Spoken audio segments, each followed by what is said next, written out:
I've spent over 40 years sitting with families, in clinic rooms, hospital corridors, and living rooms filled with stories. I've held the hands of new parents beaming with hope, and I've sat beside the elderly as they quietly mourn the distance growing between them and the very children they once raised with everything they had. It's a silence I've come to recognize, one that seeps in not through conflict, but through absence. Sometimes it's spoken aloud through a crack in the voice. My son barely visits anymore. My daughter used to call every Sunday. Now, nothing. Other times it's unspoken, just a lingering sadness in the eyes. What I've learned after decades of listening is that this kind of emotional distance rarely appears overnight. It doesn't often begin with a dramatic rupture. More often it's a slow and quiet unraveling, the result of unmet needs, old wounds that were never acknowledged, conversations that should have happened but didn't, or gestures that were misinterpreted or forgotten. These are not the loud traumas that make headlines. They are the small daily patterns that over time build walls where love used to flow freely. And I say this not to accuse, but to illuminate. Grown children rarely walk away for no reason, even if that reason has never been said out loud, even if they themselves don't fully understand it. Something happened. Or more accurately, many small somethings piled up over years. A sigh instead of a smile, a judgment instead of support, a memory that still stings. And eventually they create space, not to punish their parents, but to protect themselves. Today, I want to share with you 5 patterns I've seen time and time again. Not to place blame, but to offer insight. Because when we begin to understand what lies beneath the silence, we also begin to see the possibility for change. And where there is understanding, there is still room for healing. So, if you've ever asked yourself what happened to the connection you once had, if you've wondered whether there's still a way to reach your child's heart again, I invite you to stay with me. This won't be easy, but it just might be the beginning of something deeply important for them and for you. Let's begin. Over the years, one of the most common patterns I've seen, and perhaps the most tender, is this: love that quietly turns into guilt. Many parents don't even realize it's happening. It begins with small phrases, often said without malice but heavy with meaning. You never call anymore. I guess you're too busy for me now. These words don't come from cruelty, they come from longing, from a deep ache to feel close again. But to the adult child hearing them, it doesn't feel like an invitation. It feels like a test they've already failed. Like no matter what they do, it won't be enough. In time, this unspoken emotional toll begins to add up. The simple act of visiting or calling, once done out of love, starts to carry a burden. They begin to associate their presence not with joy, but with pressure. They wonder if every conversation will end in disappointment, if every silence will be met with a sigh. And slowly, without meaning to, they start to withdraw, not because they love you less, but because they're trying to protect themselves from the feeling that love is never quite enough. It's important to remember that no child, no matter how grown, wants to feel like their affection is being measured, weighed, or doubted. What they long for is not to be needed out of obligation, but to be welcomed freely. To feel that their love is received with warmth, not with conditions. The kind of love that makes people want to come home is the kind that feels like rest, not responsibility. And if we want to draw them closer, we must make sure our words, even in our longing, sound less like guilt and more like grace. Another pattern I've seen time and again, often with the gentlest of intentions, is when a parent unknowingly crosses a boundary. To you, it might feel like caring, a suggestion here, a reminder there, maybe a little advice on how they're raising the kids or managing their finances.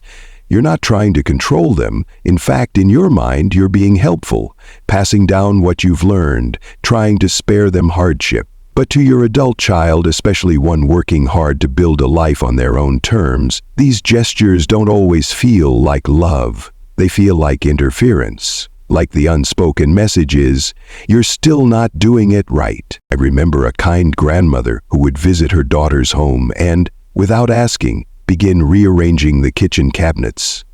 You're wasting space, she'd say with a smile. To her, it was simple, just a practical improvement. But over time, the visits became less frequent. Her daughter never said it outright, but the message was clear.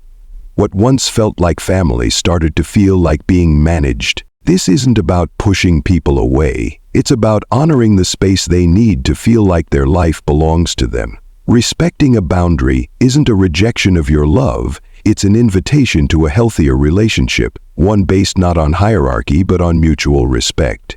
Because as our children grow, so too must the shape of our connection with them, no longer as caretakers overseeing their steps, but as trusted companions walking beside them. And if we want them to keep the door open, to call, to visit, to share their lives, then we have to meet them where they are, as adults, as equals, with gentleness. That's when trust deepens. That's when the relationship matures. And that's how we move into the next stage of family, not as authority figures, but as anchors of safety and support. There's another pattern I've seen quietly erode even the most loving of relationships, and that is the slow, steady drip of criticism. Often, the parent doesn't even recognize it as such. To them, it feels like honesty, concern, or even affection. A simple comment about a haircut, a job choice, how the grandkids are being raised. But over time, these small remarks begin to add weight. Why do you always do that? That's not how I'd raise a child. You've gained weight again. You may not mean harm. In fact, you may believe you're offering wisdom. But what you intend and what they hear can be very different things. I've seen adult children, strong and capable in the outside world, shrink in the presence of a parent who never learned to soften their words. I've seen them filter their stories, avoid certain topics, choose silence over vulnerability. Not because they stopped loving their parent, but because being around them no longer felt safe. The home that once held warmth began to feel like a place of quiet judgment. This isn't to say you must agree with every choice your child makes, but if your default response, even unintentionally, is critique, correction, or subtle disapproval, then don't be surprised if they stop coming to you for closeness. Encouragement, more than correction, is what allows adult children to stay open, and often what sounds like tough love in your ears may echo as you're still not good enough in theirs. If we want to remain part of their world, not just as parents but as trusted companions, then we have to choose our words with care. We must ask ourselves, is this helpful? Is it kind? Is it truly necessary right now? Because in the end, what keeps people coming back is not perfection, but peace. The kind of peace where they know they are accepted, even in their flaws, even in their difference. And that peace sets the stage for something even more important, which I'll speak about next. What happens when we take their presence for granted and forget to say the words that matter most? There comes a point in many families, and I've seen it countless times, when the roles begin to reverse. The child becomes the caretaker, and the parent often reluctantly becomes the one receiving care. Adult children step in, not out of duty, but out of love. They rearrange their schedules, leave work early, drive across town to make sure a parent has groceries or gets to their medical appointment. Sometimes they're juggling children of their own, a demanding career and a quiet exhaustion they rarely speak of, and yet they still show up. But here is where a delicate shift can begin, one that too often goes unnoticed until the damage is done. When their support is quietly expected rather than appreciated, something inside them begins to wear thin. The daughter, who has been coming 3 times a week to manage her father's medications, finally asks for a day to rest. And here's, "I guess I'll just manage alone like always." He didn't say it to wound her. He may not have even realized how it landed. But in that moment, what was once love turned into a task, and what had been given freely began to feel like something taken for granted. This isn't about shaming parents for needing help. Growing older often means learning to receive. But there is a difference between receiving with gratitude and receiving with assumption. Even if you can't repay your children in the same way with rides or money or physical effort, there is always something you can give. You can say thank you. You can offer encouragement. You can ask how they're doing. You can let them know that you see them, that you don't take their presence, their sacrifices, their patience for granted. Gratitude is not a small thing. It's the glue that holds love together as the seasons of life change. And when parents show appreciation, not just in words but in tone, in spirit, it lightens the weight their children carry. It makes them feel like what they do matters, like they are not alone in shouldering the responsibilities of care. Because in healthy relationships, support must flow in both directions. Not always equally, not always in the same form, but in spirit.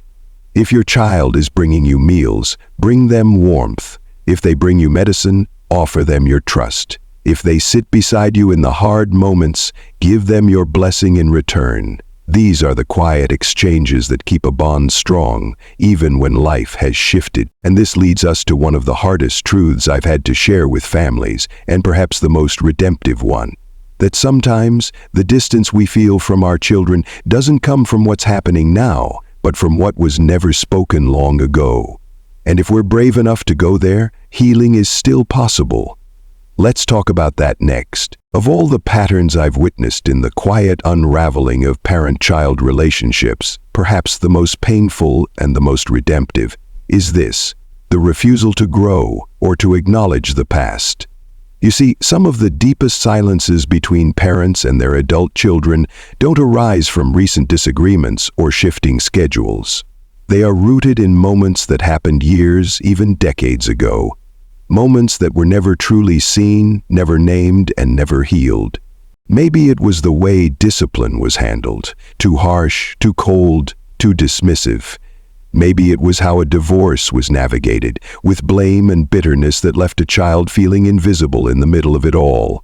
Or maybe it was a time they were in pain, afraid, or silently pleading for comfort, and you, not knowing what they needed, looked away or minimized their experience.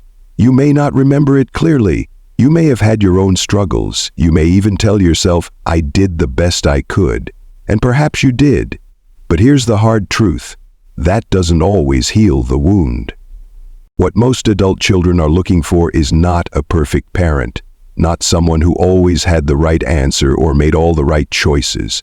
What they want, often desperately, is to know that their pain mattered, that someone finally sees what they carried even when they never said a word, and that the person who once may have hurt them, even unintentionally, is now willing to listen, willing to grow, willing to say, "I'm sorry, I didn't know it hurt you like that." I know that for many older parents, this feels backwards, as though age should mean the learning is done. But the elders I've seen remain closest to their children are not the ones who clung to pride or defended every decision. They are the ones who stayed soft, the ones who said, "Tell me more," who met pain with openness, not fear, who said, "Thank you for trusting me enough to tell me this now," even when the truth was hard to hear. Growth does not end with age. Emotional maturity is not a finish line we cross at 60 or 70. It is a lifelong practice of listening, of softening, of choosing humility over certainty. And when a parent, even in their later years, shows that they are still willing to learn, still willing to repair what was broken, something extraordinary happens. The distance begins to close. Not all at once, but in small sacred steps. Because the adult child who feels heard finally and fully is the child who begins to return. The one who once pulled away now feels safe enough to come closer. And that brings us to the most important truth of all, the one I want to leave with you today, that it is never too late. Never too late to repair, to reconnect, to start again. But that journey begins not with big gestures. It begins with a willingness to see and the quiet courage to change. So now we arrive at the heart of it all. If you've recognized yourself in any of these patterns, even in just one small example, I want you to take a deep breath and hear this. Don't despair. The very fact that you've seen it, that you're reflecting that something stirred in you as you listened, that alone means something is already beginning to shift. And that shift is the first step toward healing. You see, your children don't need you to be perfect. They never did. What they long for now in adulthood is your presence, your honesty, your willingness to grow alongside them, to stop insisting on being right and instead choose to be real. That, more than any grand gesture or rehearsed apology, is what opens the door again. Sometimes healing begins not with words but with a silence that isn't cold, a silence of deep listening, a moment when you simply sit beside your child and let them speak their truth without interruption, without defense. Other times it begins with a small phrase spoken from the heart. I didn't realize, and I want to understand. These are the moments that carry more weight than years of avoidance ever could. And always, always, healing begins with humility, with love that doesn't try to control, fix, or guilt, but love that lays itself down and says, if I hurt you, I want to know. If I missed something, I want to learn. That kind of humility doesn't erase the past, but it begins to rewrite what happens next. It plants a new seed of trust, one that may take time to grow, but it grows nonetheless. Because here's the truth I've seen over and over again. It is never too late. Not if the heart is open, not if the words are honest, not if the desire to reconnect is sincere. No matter how long the distance has been, no matter how long the silence has lasted, there is still a path back, a path that begins with the simplest yet most powerful admission a parent can offer. I see it now, and I'm ready to do better. That's not just an ending, that's a beginning. And if you're ready, I believe your child might be too. If you've stayed with me through this conversation, I want to thank you, not just for listening, but for the quiet courage it takes to look inward. I know these words may have stirred something tender, even painful, but I also know this: the fact that you're still here, still open, still reflecting, means there is more love left in you to give. And that love matters more than any past mistake. You see, no family is perfect. We all come with stories, regrets, missed chances. But the families that last, the ones that grow stronger over time, are not the ones who never hurt each other. They're the ones who are willing to mend, willing to listen, and willing to change. So if today has reminded you of something you'd like to make right, reach for it. If it's been years since you've spoken to your son or daughter, don't let shame keep you from picking up the phone. Even a simple message, "I've been thinking about you and I'd love to talk," can become the bridge that brings hearts back together. And remember, you don't need the perfect words, you just need presence, patience, and a little humility, because love, real love, isn't about holding on to how things used to be.